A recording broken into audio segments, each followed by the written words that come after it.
Hey guys, Eric Barzeski here. Just wanted to quickly dispense with the Roy square to the arc thing. I managed to film a video in about 30 seconds earlier today that demonstrates what we've all been saying, I think, to Roy for quite some time.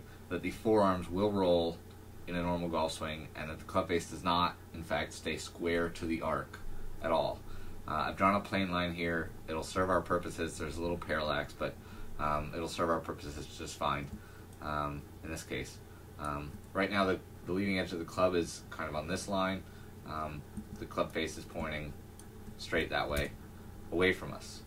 An important thing to note is that the right palm is also facing straight that way. Okay? Throughout the backswing, the right hand, the club shaft, will go through about a 180-degree transformation, rotating around the circle. You can see right here, it's pretty much the leading edge is perpendicular to the arc. I'm not rotating the forearms. Still not rotating the forearms. And we get to here, and it goes off the screen a little bit, but I'm going to guess that it's right about, leading edge is right about there. These could be off a little bit. Let's see what we get here. We get about 130 degrees. I don't know why that jumped. 130 degrees, 129 degrees, which makes sense. I mean, that's basically the lie angle of the club. And down here we get that same 130 degrees. The lie angle of, I think this was a 6 iron, is about 60 degrees or so. So that makes sense. What you're going to see, however, now note, the club face is pointing, we can't really draw these arrows, but the club face is now pointing directly at us. The right palm is facing directly at us. This is square to the arc. The club face has maintained its relationship to the arc. It's perpendicular. The leading edge of the club is perpendicular to the arc. The club face is pointing in a direction that you could call parallel to the arc, I suppose. So yeah, that's it. The leading edge is perpendicular to the arc.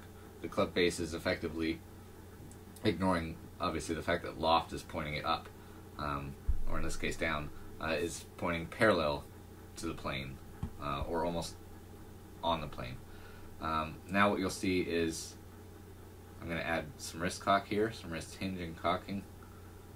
Again, the right wrist still pointing at us, the club face still pointing at us.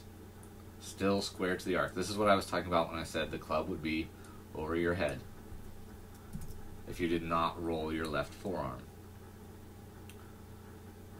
Uncock, come down. You can see it's square to the arc still. Here I'm going to cock at the first stage, make a backswing. You can see again the leading edge of the club is perpendicular to that arc as it was at setup. There. Uncock, facing us, right palm facing us, everything's still facing us. Same orientation here. And then here's the roll that happens. Here's the forearm roll, whatever you want to call it, that changes the orientation of the right hand and the club face dramatically. Now we have a situation where the club face is pointing in this direction, the right palm is facing in this direction.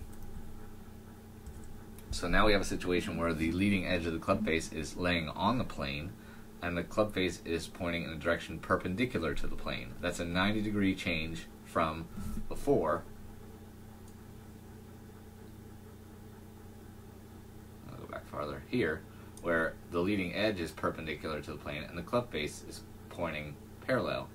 When we get here, we have the reverse situation. The leading edge is parallel and the club face is perpendicular. So Roy, this is what happens in every golf swing. This is what happens in the swings that you demonstrated. There you go, Jameson. I just didn't get email.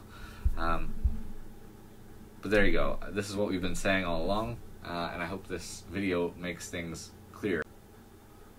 Thank you for the discussion, Roy. We appreciate it.